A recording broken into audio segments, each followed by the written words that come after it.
आप लोगों को मैंने जो पहला चैप्टर में 10वीं कक्षा की हिंदी किताब में जो पहला चैप्टर में है अनमोल वाणी, उसमें से कबीर दास के दोहों को समझा दिया था। अब सूरदास के पद्यों को समझाने जा रही हूँ, ध्यान से सुनो। अनमोल वाणी।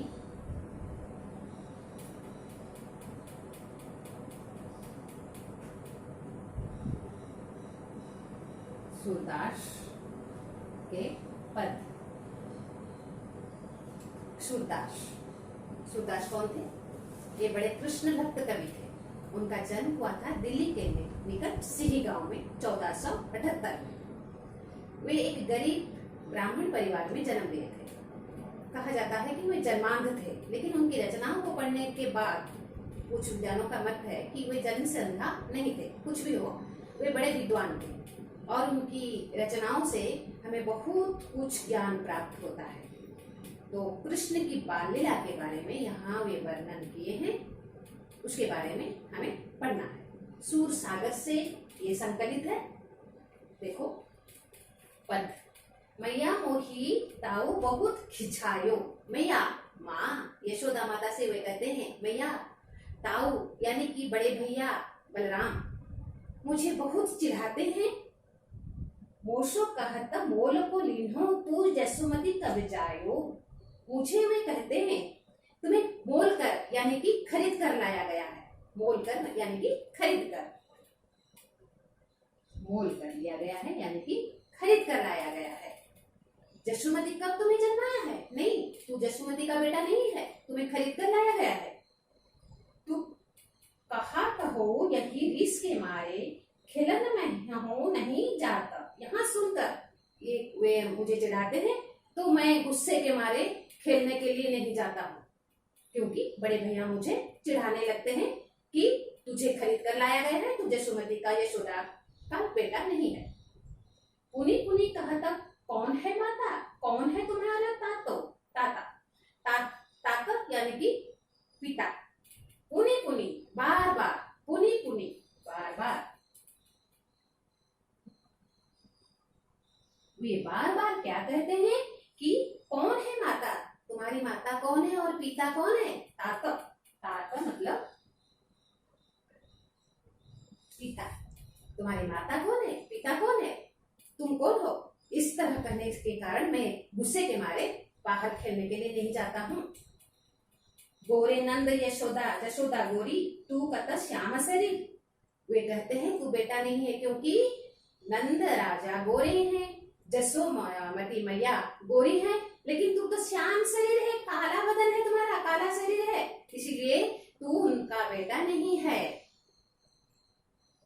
चुटकी दे हंसत ग्वाल सब सीखे देता बलवीर। ये जो बात कहते हैं कि नंद राजा गोरे हैं और यशोदा माता गोरी है, तू काला है, उनका बेटा नहीं है, ये सब सुनकर ग्वाल बालक सब क्या करते हैं? गोपाल बालक सब चुटकी मारकर हंसते हैं। चुटकी मारना मतलब इस तरह से चुटकी मारकर वे हंसते हैं, क्योंकि उन्हें बलराम भैया सिखा देते हैं। तू मोही को मारन सीखी दाऊ ही कबहू ना खींचो। तू माता क्या करती है? मुझे ही मारना सीखी है, मुझे ही बार बार मारती है, लेकिन दाऊ को, बड़े भाई को कुछ भी नहीं गुस्सा करती, कुछ भी नहीं बोलती है। मोहन मुख रीस की ये बातें वसुमती सुनी सुनी रिछई। मोहन यानी कि कृष्ण मोहन मुख से ये सब बातें, गुस्से की बातें सुनकर माता यशोदा खुश हो जाती है। मेरा बेटा कितना अच्छा बात, सुंदर बात कर रहा है, ये सुनकर खुश हो जाती है। जसुमती सुनी सुनी रिछई अर्थात खुश हो जाती है सुनकर। सुना हो कान्हा बलभद्र चबाई सुन जन्मता ही को धूत बोलती है। बलभद्र यानी कि बलराम जन्म से ही धूत है, दुष्ट है, शरारत है, चुगलखोर है, उसकी बात पर मत जाना। जन्मता ही वो धूत है, वो जन्म से ही, छोटे जब जन्म हुआ तभी से वह धूत है, दुष्ट है। सूर श्याम मोही गोधन की सौ हौ माता तू सूरदास कहते हैं श्याम मोही गोधन की सौ। माता क्या कहती है? श्याम ये मेरा बेटा गोधन की सौगंध, गायों की सौगंध शपथ लेकर मैं कहती हूँ कि मैं माता हूँ, तू मेरा पुत्र है। तू किसी दूसरे के पुत्र नहीं है, तू मेरा ही पुत्र है। ये मैं गोधन अर्थात गायों की शपथ लेकर कहती हूँ। ठीक है, अब दूसरा पद हम पढ़ने जा रहे हैं। दूसरा पद नंबर 2 पद देख लो। हरि अपने आंगन कछु गावत। ये तो गया माँ बेटे की बात। अब हम पढ़ रहे हैं हरि अपने आंगन कछु गावत। सूरदास कहते हैं हरि यानी कि श्री कृष्ण क्या करते हैं, अपने आंगन में कछु गावत गाते हैं। गावत आंगन में कुछ गाना गाते हैं, गुनगुनाते हैं, गाते हैं। तनक तनक चरणन सौ नाचत। तनक तनक छोटे छोटे पांव, क्षुद्र पांव से, छोटे छोटे पैरों से वे नाचते हैं। मन ही मन रिझावत, और मन ही मन बहुत खुश हो जाते हैं। नाच गाते हैं। मनुष्य कब खुश होता है, और खुश होने पर वो क्या करता है, नाचता है और गाता है। कृष्ण भी अपने मन में खुश हो जाते हैं और खुशी के मारे गाते हैं और नाचने लगते हैं आंगन में।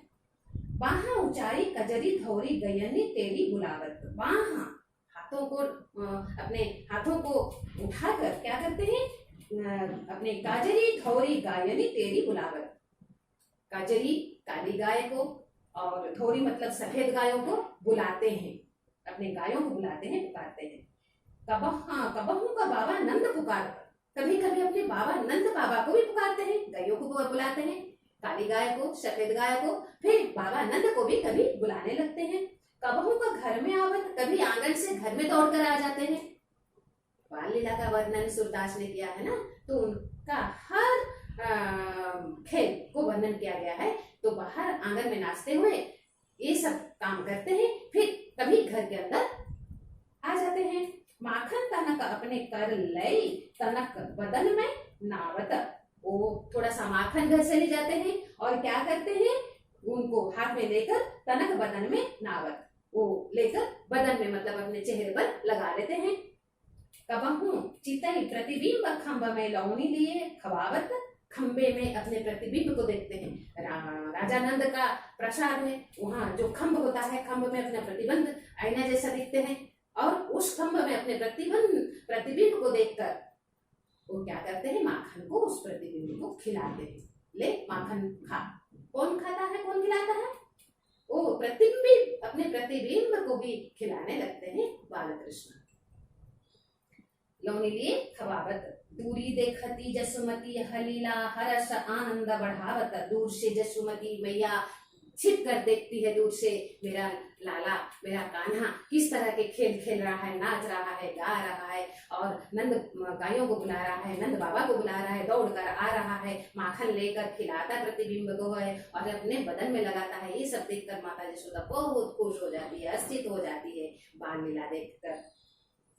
सूर श्याम के बाल चरित ये नीत देखत मन भावत। सूरदास क्या कहते हैं, वे तो कृष्ण भक्त थे ही, वे कहते हैं श्याम के बाल चरित्र देखकर यशोदा माता खुश हो जाती है, और यह नीत अर्थात हमेशा देखने को उनका मन करता है, और जितना भी देखने से मन नहीं भरता है, तृप्ति नहीं आती है। ये बाल लीला बार बार देखने के लिए माँ को इच्छा होती है। ठीक है, बाल लीला अब समाप्त है। देख लो इसके प्रश्न उत्तर को, जो 1 नंबर और 2 नंबर, 2 वाक्य में, 1 वाक्य में, 2-3 वाक्य में उत्तर देना है। मैंने जिस प्रकार समझाया है तुम लोग उत्तर देख पाओगे। अगर ना आए तो कमेंट बॉक्स में लिख लेना, जो नहीं आएगा मैं फिर से बता दूंगी, कोई बात नहीं, कोशिश करो। अब देखो 3 नंबर, 1 नंबर 2 नंबर तुम लोग कोशिश करो, लिखो, अगर ना आए तो मुझसे पूछ लो। और 3 नंबर देखो, निम्नलिखित प्रश्नों के उत्तर एक वाक्य में दीजिए। बाल लीला पद के रचयिता कौन है, कौन है, सूरदास है। कौन कहते हैं कि मुझे मोल कर लाया गया है, कौन कहते हैं, बलराम भैया कहते हैं। बलराम पुनः पुनः क्या कहते हैं, पुनः पुनः क्या कहते हैं बच्चों, कहते हैं नंद गोरे हैं, माता यशोदा गोरी है, तू श्याम शरीर है, तुम्हें खरीद कर लाया गया है, तू उनका जन्मा हुआ बेटा नहीं है। ग्वाले बालक किस तरह हंसते हैं, चुटकी मार मार कर हंसते हैं, चुटकी मार मार कर ग्वाल बालक सब हंसते हैं बलराम की बात सुनकर। माँ यशोदा ने किसे मारना सीखा है, कान्हा को मारना सीखा है, कृष्ण को मारना सीखा है। ये तो कहते हैं कि मुझे मारना सीखा है, बलराम को कुछ नहीं करती। कौन दाऊ पर नहीं खींचती है? माता यशोदा नहीं खींचती है। श्याम शरीर का अर्थ क्या है? काला शरीर। जन्मत ही एको धूत क्या अर्थ है? जन्म से ही शरारत, जन्म से ही शैतान, जन्म से ही दुष्ट। माँ यशोदा किसकी सौगंध खाती है? गयन गोधन की सौगंध खाती है। कृष्ण किससे माखन खिलाते हैं? अपने प्रतिबिंब को, खंबे में अपने प्रतिबिंब को माखन खिलाते हैं। और यशोमती क्या देखकर हर्षित हो जाती है? अपने कृष्ण की बाल लीला देखकर हर्षित हो जाती है। भाषा ज्ञान देख लो बच्चों। 1 नंबर, निम्नलिखित शब्दों के तत्सम रूप लिखे। तत्सम शब्द मोल, मूल्य।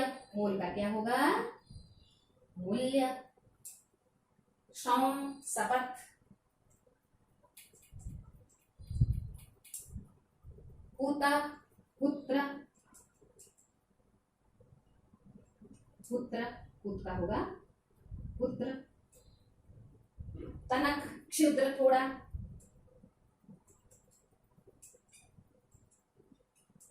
क्षुद्र या थोड़ा सा, तनक छोटा।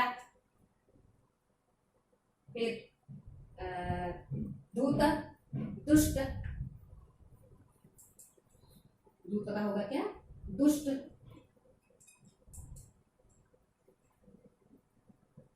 बाह, हस्त। बाह होगा हस्त, हाथ व हस्त। तत्सम होगा हस्त, हिंदी में होगा हाथ, तत्सम होगा हस्त।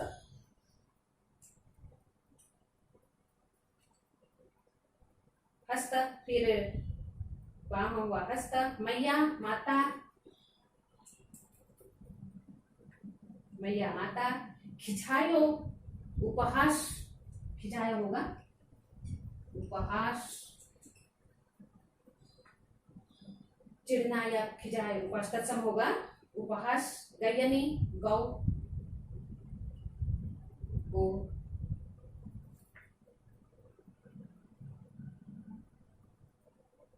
कजरी, श्याम।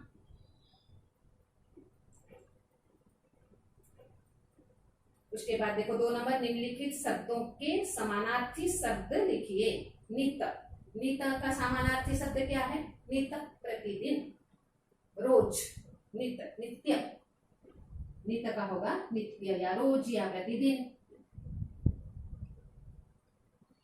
नित्य। चरण, पांव।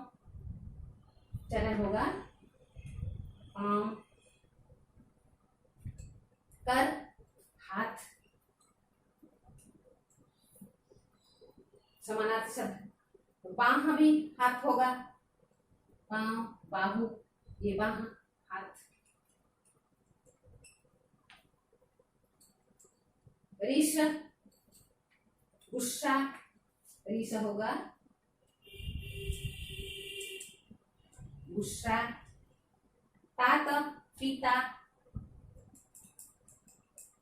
तात मतलब पिता, उसका समानार्थी तात का है पिता। जात, जन्म।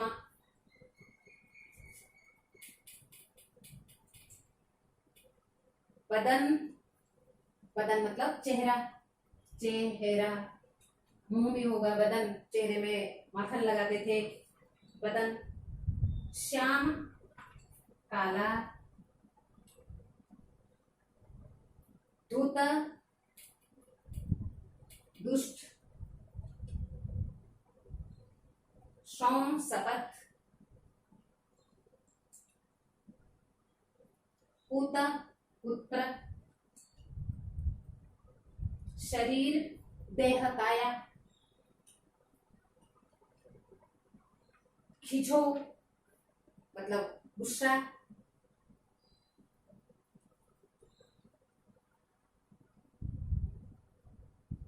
चबाई, चुगलखोर या निंदुक। चबाई।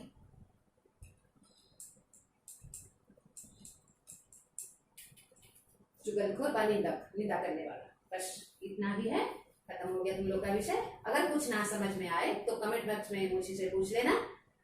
इतना ही रख समाप्त करती हूँ। धन्यवाद।